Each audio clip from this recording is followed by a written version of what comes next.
Hey guys, here I am back with December 25th, but before I actually get into December 25th, I'm adding a little bit to the 24th.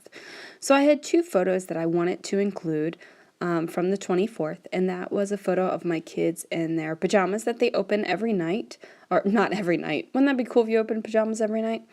Every Christmas Eve night, and then also there was a photo of my husband laying in front of the fireplace, and my son came up and snuggled him. So I thought that that was really cute, and I decided to go ahead and pop these in my 24th, and all I did was take a 4-pocket page protector where it has 4 3x4 cards slots and just cut that in half so it just gave me 2 pockets. I didn't want to add another page. I wanted my next page to be Christmas Day, so this is what I decided to do. Now, all I did was trim off the scalloped edge of that and put down some glitter tape so that it would be sparkly through that edge. I went through my die cuts and found this little bit of kind of like a pine leaf and decided to layer it up with a puffy heart and just put it over top of Joy just to give it a little bit of decoration, but I didn't want to go hog wild on it. I just wanted it to be like a little bit. There you go. So here I am on this side, and there's going to be, I guess, a good amount of journaling on this page, and I just tried to figure out what I was going to do. I thought first I was going to use that cutoff, but I decided not to. And I'm going to futz around and mess around for a little bit, trying to figure out what I want to go here.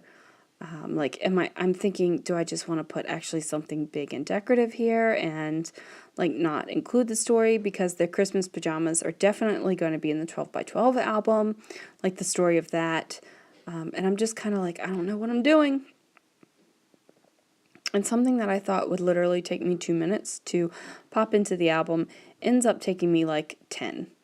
And I'm doing the finger dance because I really have no idea what I'm doing here. I'm like, do I bring in another one of these circles? Do I put it at the top? Like, is this going to give me enough room to say what I want to say? And then I use this back of a die cut, and this is what I'm going to use. Like, this is going to be it. However, I do mess around a little bit trying to figure out what to put on this card with that die cut, because obviously I can't just have that plain. I mean, goodness. Not exactly sure why I couldn't have it plain. Not exactly sure why I didn't just leave it plain. But I don't. So I end up finding something eventually. And I'm like, come on, come on. At first I'm going to go with this present. And then I think, you know what? There isn't really any reference to presents except for the present of the pajamas, but there's nothing like, I'm not talking about presents. So I tried candy cane just because it's cute and I haven't used it yet. And then I end up going with the snowflake because there's snowflakes on the page behind it. And when the little half page is flipped around, you're gonna see the snowflake through it. So it works for me. And now I'm just stepping away for a moment, and when I come back I have some labels, and I decide to use this label that says feeling so very blessed, and I trim off the ends just so that it doesn't go all the way across the 3x4 card. I want that background to be all the way around it. And I just go ahead and adhere that down. And then when I go to put it down, I realize that it's crooked and I can't figure out like what's going on. So I end up pulling it off the card, and I used my grid mat below just to double check, and sure enough, it's crooked.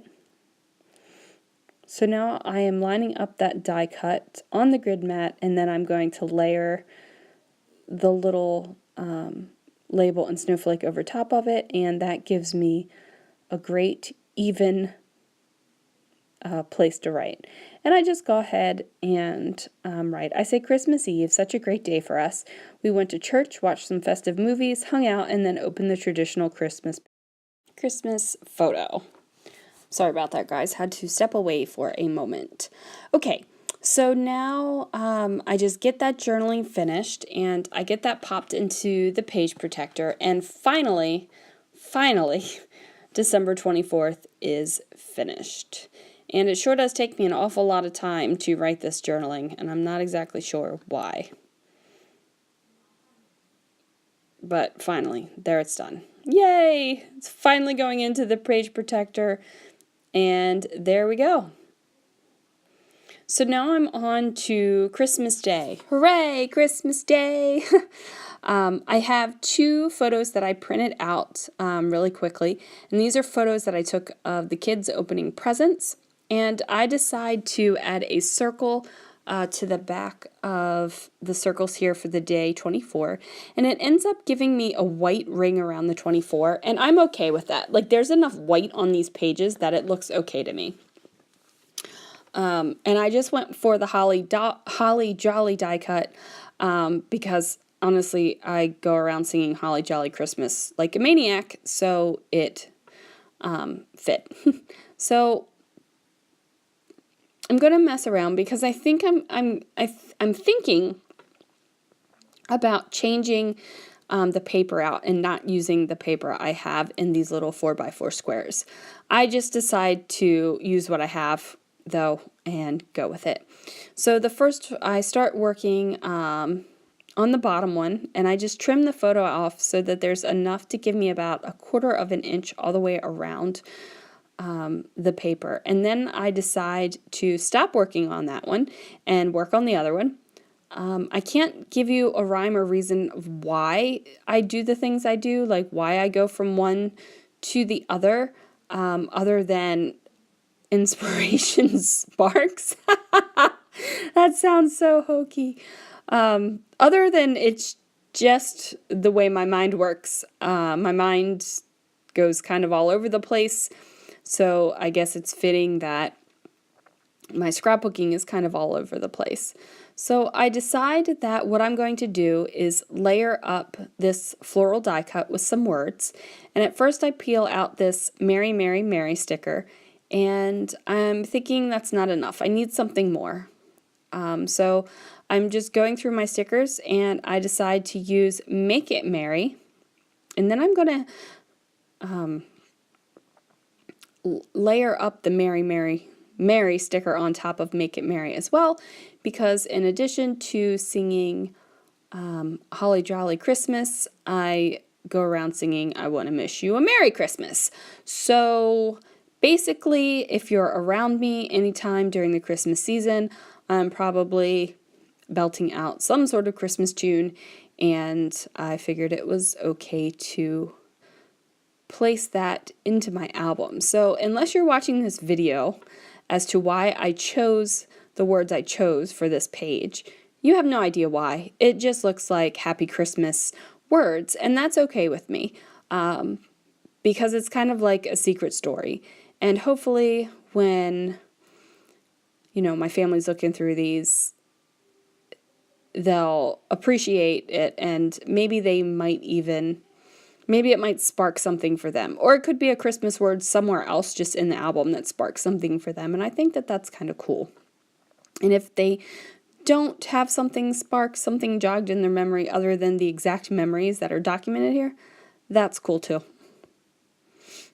So here I am, and I want to do something fun with this December 25th die cut page. So what I did was I took some clear, I think I used just some packaging and taped it down around the December 25th. And then I took some foam. This probably would have been way easier if I had that nice fun foam that was already adhesived on the back, but I don't have it. I just have regular old craft foam. So I go ahead and put this down onto my December 25th cutout. And what I'm going to do is take pieces of the foam and fill it in so that it doesn't sink in when I put the other page behind it. So it's not going to be like a dip in the center of it. And don't worry, I'm not going to make you watch me cut out all of these bits of foam, because it does take me a little while to get it done. And voila, I have all my foam on. I also have more adhesive on. So next what I do, I grab some gold sequins, and I make sure to put the sequins upside down and right side up.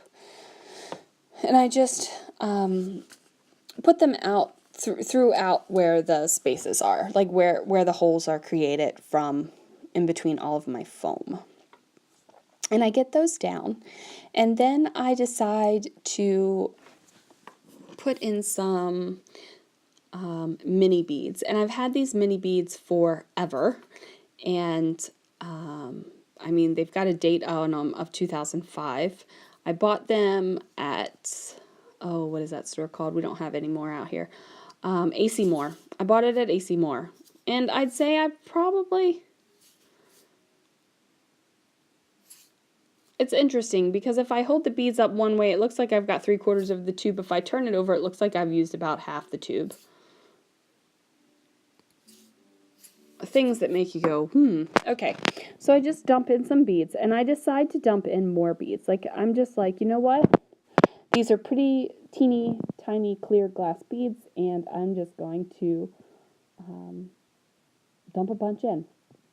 So I take the other sheet, which has that holly and poinsettia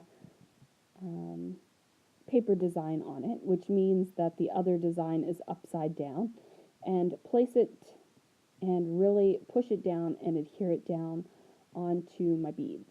So then I just grab my Crop-A-Dile and I go ahead and punch out the holes, because my foam does go through the holes. Like, I wanted that extra bit of stability there. I didn't want to not put the foam there and have that extra weight through the holes and not have that extra stability from the foam going through as well. And I just go ahead and trim off the other paper, because of course I do not get it exactly even. Now I just pulled out all the extra bits that I had been keeping in the album, because the album is getting pretty full, and I only have a couple more days left, but I want to make sure that I have enough space in this album to get me through the 31st, because I am going through the 31st with this album. My son leaves on the 30th, so that's probably going to be in there, and I always document our New Year's Eve shenanigans. Not that we get into really big shenanigans, and I work New Year's morning, so I won't be staying up too late anyway, but I figure we can still do something fun. So now what I'm doing is on the direct back of this big shaker page, because that's basically what it is, a shaker page, is just trying to figure out what I want to do. Now, I have printed off a photo of our Christmas tree, Christmas Eve night, after we had put the presents out. And I printed it on vellum, and I failed to realize that our regular printer is out of a couple of the colors of ink. So it printed off kind of blue. And I know that I want to do something with this tree, even though it's kind of blue, but I'm not exactly sure what. So I'm trying to figure out what I want to do. And I just decide that I do not want it on this side of the page. Like, I end up doing something else. So I'm documenting the tree, and I'm also documenting the fact that we went to see Star Wars: The Last Jedi on Christmas Day. I won't get into whether or not we liked the movie. It probably wasn't my favorite Star Wars movie. I can totally understand why people are so angry over it. But I can also see why the people who really loved it, loved it. There are some things in there that don't really make a whole lot of sense to me, like why they did things certain ways. But all in all, it was the 5 of us together, and this is the second year in a row we've gone to see a Star Wars movie on Christmas. So that was kind of exciting. So now all I'm doing is I cut out the tree, and I like how this little wooden word on here says believe, and it's over the tree. However, I don't want to put it on the back of my shaker page because my shaker page is already pretty thick, and then to put that wood veneer word on top of that, I decide, probably not the best way to put my supplies on the page. So what I do end up doing is documenting the Star Wars. So we didn't have paper tickets this time. I just used Fandango, which is awesome. I love Fandango. And usually when we go to the movie theater directly near our house, what happens is they print off paper tickets when they scan your barcode and then you go in. However, at this movie theater, they just scanned our barcode and went in. So I didn't have any tickets for scrapbooking, so I had to print off a screenshot of my Fandango ticket, which turned out okay. And I just layered it up with Days to Remember and a truck, the Christmas truck, because we did have to drive to get there. Not that we drove in a truck. All 5 of us wouldn't fit. And I'm just trying to look for some letter stickers that I can write movies. And I end up going with these, what are these? I believe these are Echo Park stickers. And it's just a great basic capital font and in the green. And I go ahead and get those on there. And I decide to add a little bit more to it just to give it a little bit of excitement. So I'm just looking for a couple of fun stickers to place on. And at first I think I'm going to go with this one. And I'm like, nope, that's actually not going to work. What I do end up grabbing is this little snowflake tab. And I just put that underneath of the ticket, and it ends up going in the original spot. I'm like, it's going here. I don't know why I'm trying to mess around and put it someplace else. And then I grab the word wonderful and just layer it up over that sticker. And I'm just looking for something to put down here by movies. And at first I grabbed this circle snowflake, and I decide to peel that one up and put a snowflake that's kind of cut out in the shape, more of the shape of a snowflake. And that gets on there. And I'm happy with it. I'm like, this is good enough. I'm happy with this. This is great. I'm going to add a little bit more adhesive down there. And then that's going to do it for this part of the page, except I think it needs a little bit more sparkle. So I take my Wink of Stella clear glitter pen and I glitter up the headlights and the windshield. And then I grab my silver glitter pen and I just do the bumper and the side mirrors. And I should have taken this out of the album because I don't do such a great job with this, and you can definitely see where I went out of the lines. But that was, I don't know why, like, I don't know if that's laziness or just me figuring I could do it really quick and it not matter. Who knows? Anyway, that's what happened there. So now I'm going back to my blue Christmas tree that I printed off on the vellum. And I got to figure out what paper I want underneath of it. So I go to my Tim Holtz paper pad and I end up pulling out the black and red plaid because I thought that the tree looked good over top of this buffalo plaid that I had put on here. So I figured the black and red plaid would go great as well. And I just cut it to size. And then I just peel the sticky back off of the word believe. And I'm going to layer that up right over top of the vellum. And I really like it. This word believe does have some glitter on it. So that makes me happy because glitter at Christmas time is perfect. Actually, glitter anytime is probably pretty perfect. So I get that on there. And what I decide to do after I rub it really hard on the backhand side is to just put my ATG on that vellum underneath of the letters. And then that's how I'm going to adhere it to my background pattern paper. And it's going inside of a page protector, so it isn't going to be like the vellum is flapping free. And then I decide to add in my gold number 25. I wasn't sure if I was going to add this 25 in because I have the big December 25th shaker page, but I decided to go with it anyway. And I just slide that into the page, and that's going to finish my December 25th. And that's me shaking the shaker page because I'm a maniac and I like to shake. Okay, and that's going to wrap it up for the 25th. See you guys tomorrow.